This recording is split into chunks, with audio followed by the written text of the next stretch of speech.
Hello, this is a virtual book club post, and we have a guest speaker today, and this is Megan. Hello. So, this is the book that we are talking about. It is Hetty Feather by Jacqueline Wilson. So, this was published in 2010, but we hadn't read it before, had we? So this was all new to us. Megan, tell us who is Hetty Feather?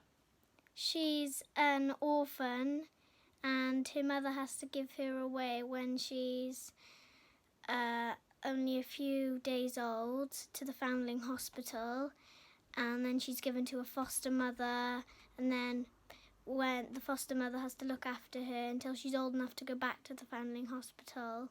She wants to find her real mother.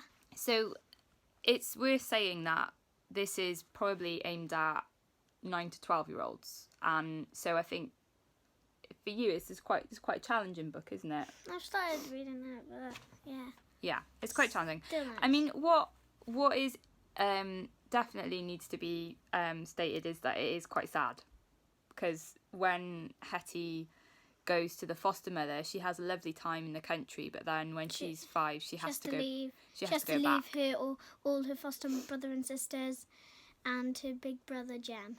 Yeah, so it's quite sad when quite early on in the book, when she goes back to the Foundling Hospital, she has that really horrible experience of having to leave the people she loves again, which is really sad.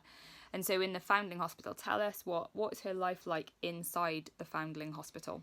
So the matrons and the nurses, some of them are very mean and cruel to Hetty,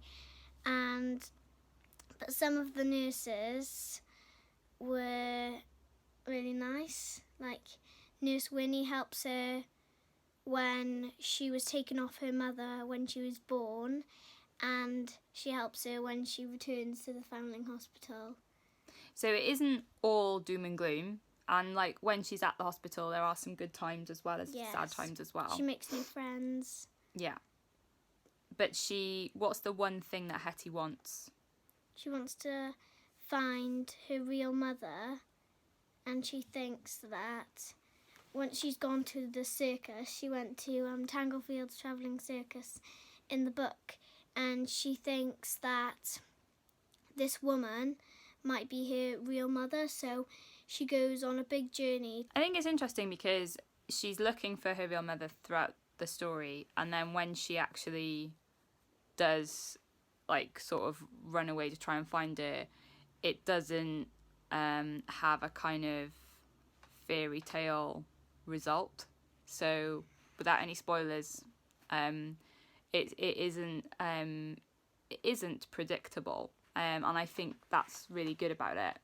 And I think it shows you as well that life outside the Foundling Hospital would actually be a lot worse. So whereas for a lot of the story, Hetty hates the hospital and, really wishes that she was somewhere else, I think by the end she does appreciate that she could have had a lot worse time off.